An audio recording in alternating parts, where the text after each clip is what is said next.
வணக்கம் எனது அருமை யூடியூப் மற்றும் வாக்காளர் பெருங்குடி மக்களே. இன்றைக்கி எதை பற்றி பேச போகிறோன்னா, எலெக்ஷன் கிட்ட நெருங்கிட்டே இருக்குது. அப்போ எலெக்ஷனுக்கு நம்ம எதாவது சொல்லணும்ல, நம்மளுக்கு தெரிஞ்சது அனுபவப்பட்டது எதாவது இருக்கும்ல. அதனால் இன்றைக்கி என்ன சொல்ல வந்திருக்கேன்னா, எலெக்ஷனுக்கு அப்போது நீங்கள் என்ன கட்சி வேணாலும் இருங்க, என்ன இதில் வேணாலும் கோட்பாட்டில் இருங்க. ஆனால் நான் எந்த ஜாதிக்காகவும் எந்த மதத்துக்காகவும் எந்த ஒரு கட்சிக்காகவும் நான் பேச வரல. நான் ஜெனரலாக ஒன்று சொல்கிறேன், கேட்டுக்குங்க.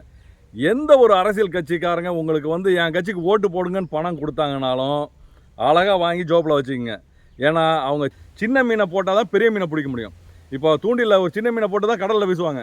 வீசி பிடிக்கிறாங்கன்னா ஏதோ பிடிப்பாங்க, பெரிய மீனாக அம்முடு தான். உங்கள்கிட்ட இத்தனோடு பணத்தை கொடுத்தாங்கன்னா அவங்க இவ்வளோ பணம் அள்ளுறதுக்கு தான் பிளான் பண்ணுறாங்க. இதனால் ஒருத்தங்க இலவசம்னு கொடுக்குறாங்கன்னா அடுத்தது பல வசமாக அடிக்கிறதுக்கு பிளான் பண்ணுறாங்கன்னு நினச்சிங்க.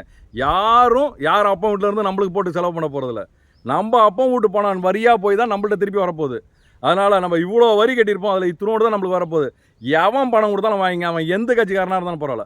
ஆனால் ஒன்று நல்ல மனசில் ஒன்று மட்டும் வச்சுங்க, நான் சொல்கிறத ஓட்டு போடும் போது மட்டும் வீட்டுக்கு உழைக்க நம்ம இருக்கோம், அவங்கவுங்க ஃபேமிலிக்கு அவங்கவுங்க இருக்காங்க, சரிங்களா? நாட்டுக்கு உழைக்க தான் நம்மளுக்கு ஆள் வேணும். நம்ம நாடை வழி நடத்தி அழகாக நம்ம நாடை முன்னேற்றி கொண்டு வரக்கூடியதுக்கு தான் இப்போ ஆள் வேணும். அதுக்கு கூறிய தலைவர் யார், நம்ம நாட்டுக்காக உழைக்கக்கூடிய தலைவர் யாருன்றதை மட்டும் மைண்டில் வச்சுட்டு அந்த ஓட்டு பட்டனை அழுத்தும் போது கண்டிப்பாக அதை மட்டும் செய்கிறீங்க. இதை மட்டும் செஞ்சுட்டு நெஞ்ச நிமித்திட்டு அலையலாம். ஏன்னா நம்ம நாடாக இருக்கிற வரைக்கும் தான் நம்ம துணிச்சலாக இருக்க முடியும். அதுக்கு யார் வேணுன்றதை கரெக்டாக நீங்கள் முடிவு எடுத்துங்க.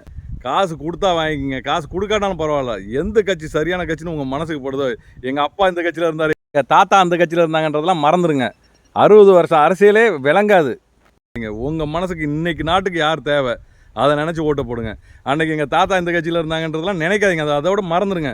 நீங்கள் அவங்க படிக்காதவங்களாம் இருந்திருப்பாங்க, நீங்கள் படித்த பிள்ளைங்கள்லாம் எல்லாம் ரொம்ப தெளிவான ஒரு முடிவுக்கு வாங்க. தெளிவாக முடிவுக்கு வந்துட்டு நம்ம நாட்டை ஒரு நல்ல பாதைக்கு நல்ல வழி நடத்தி கொண்டு போகிறது யார், ஒரு அரசியல் திட்டங்கள் நல்ல ஆளுமை திறமை யார் இருக்குது அப்படின்றத பார்த்துட்டு ஓட்டு போடுங்க. நன்றி, வணக்கம்.